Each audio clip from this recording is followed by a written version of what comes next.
Hey guys, how you doing? It's Team Tactics here with another good video all about my vehicle first aid bag or vehicle emergency response kit. Stay tuned for this video, it's going to be a good one.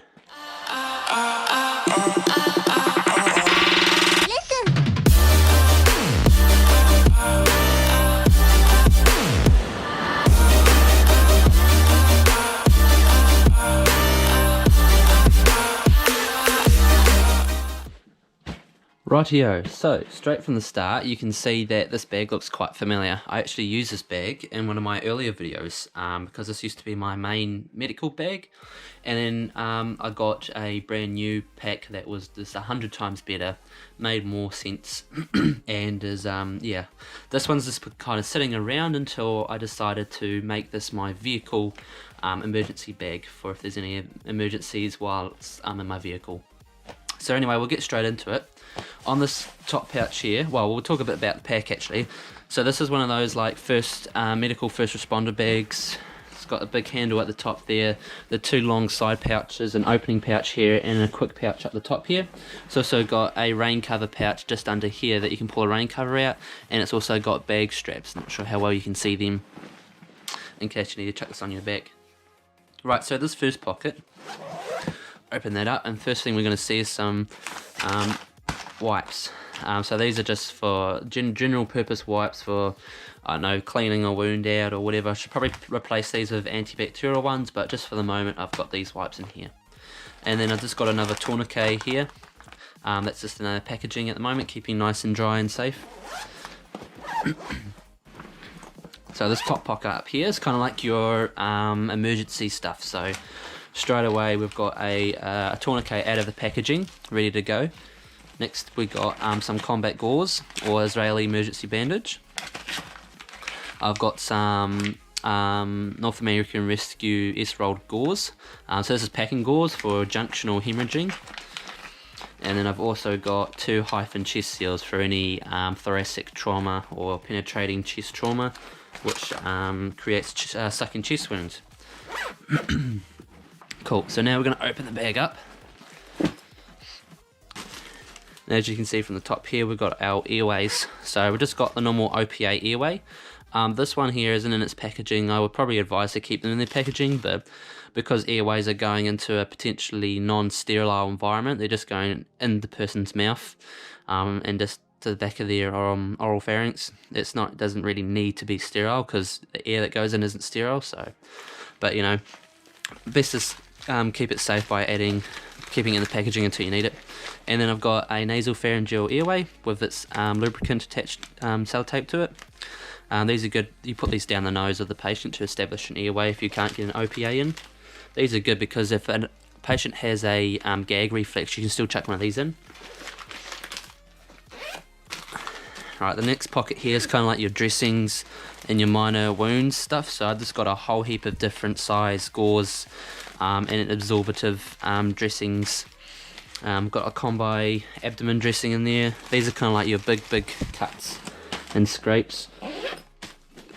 And as we move down, as we can see here, these are kind of like your smaller cuts and scrapes. So got some smaller gauze pads, not pads, they're yeah, smaller gauze and dressings. And I've also got like a whole stack of alcohol swabs for cleaning the wound area. Do that back up. Now the second pouch is kind of like irrigation, so I've got like a heap of saline ampules. I think these are the injectable ones, not that I'll be injecting them anyway, but they're just there in case. And I've got another saline there. Also got some splinter probes. These are quite useful for getting splinters out obviously and other little bits and bobs. And I've also got some 10mm syringes in here that are sterile as well, just aid with wound cleaning if needed. And this top pouch here, it's very readily accessible. I've got like a whole heap of gloves, because obviously you need gloves to protect yourself from patients' bodily fluids, whether that be blood or anything else. And then I've just got kind of like a whole heap of plasters up here at top. Nothing absolutely crazy. Oh, and I've also got a pen at the bottom. Nothing crazy in this bag because you know, it's for my vehicle. It's not like it's an apocalyptic kind of bag that needs to have like IV gears and medications galore and the rest of it. So anyway, going up to the top here, I've got a burn dressing which is soaked in a special gel petroleum. I've also got an Israeli dressing that's already opened, ready to go. And I've just got a couple of quick references, reference guides here from my previous jobs and stuff. In the next pocket here, we've got some trauma scissors or trauma shears.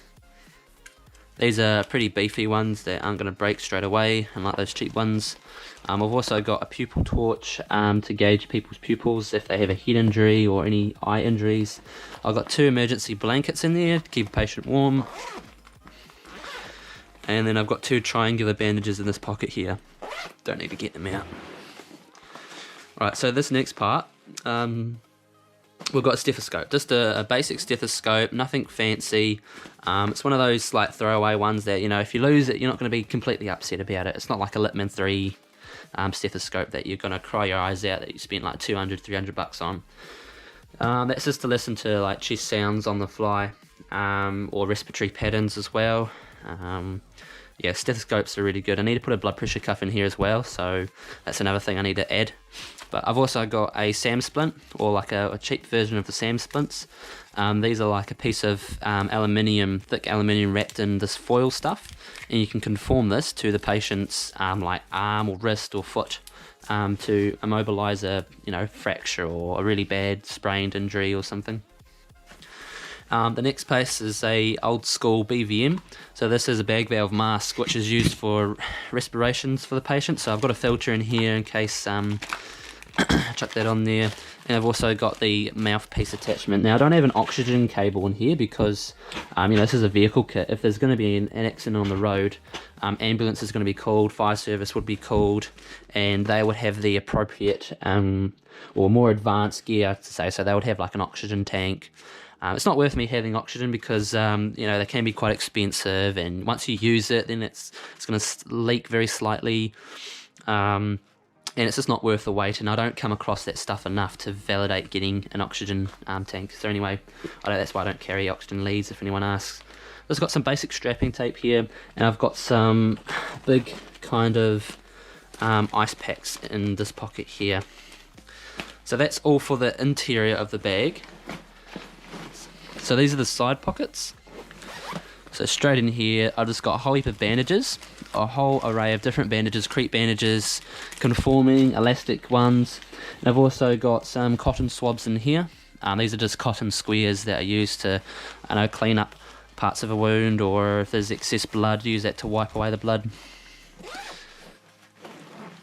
I wouldn't use them as a gauze dressing just because they're very they're very absorbent and they'll stick to the wound, which isn't what you need. And I've just got a field guide, just a notebook in here, just to writing notes in. This is the one I got through my my army, so easy. I've also got a spare pen in here, and I've got an N95 rated mask. It's this day and age where you need personal protection like that. Literally, other than that, that's everything in my vehicle emergency responders bag. Hopefully you guys enjoyed the video. I can leave a link in the description below of where I found this pack. It's a New Zealand website, so you potentially could get it shipped to wherever you are, and if you're in the US or Canada or anywhere like that. But it's a really good bag overall. I like it. It's got a nice high-vis strip. It's red. It just shouts first aid, so that's all you need. But yeah, other than that, hopefully you guys liked the video. If you guys see anything that's desperately missing from this bag, let me know in the comments below. If you have a vehicle first aid bag like this, what do you put in it? Chuck it in the comments below. I'm really interested. I do reply to every single comment, whether it be in the first hour or the first day or the first couple of days. I really do reply, so chuck a comment below. Put a thumbs up on this video as well. I'm trying to get as much of these out as I can, but obviously with work, it's quite busy at the moment. But anyway, hope you guys have a good day. Stay safe out there, and I'll catch you in the next one. Cheers.